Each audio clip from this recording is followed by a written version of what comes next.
Sizə bir dənə resept deyəcəm. Saxlaya bir dənə burada. Resept rusca yox, poddeşka yox, hələ rusca deyirəm.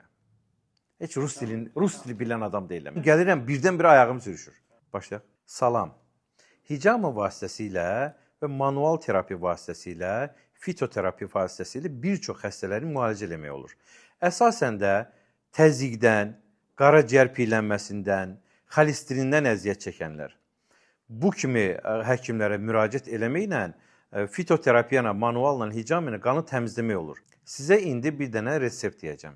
Reseptimiz nədən ibarətdir?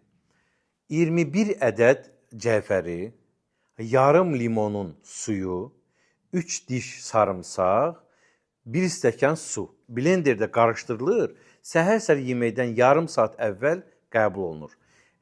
Daha çox əziyyət çəkənlər, çəkisi daha çox olanlar səhər hazırlayır, səhər içir, axşam hazırlayır, axşam içir. Bu vasitə ilə, bu reseptlə müalicə eləmək daha mümkün, daha rahat olacaq.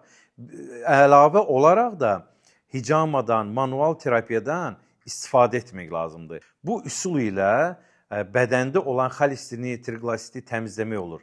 Buna daha köməkçi bir vasitə kimi hicamanı məsləhət görürəm. Hicama ilə bədəndə olan xolesterini, triqlosidi təmizləmək mümkündür. Kim bu kimi xəstəliklərdən əziyyət çəkirsə, bizə müraciət eləyə bilər.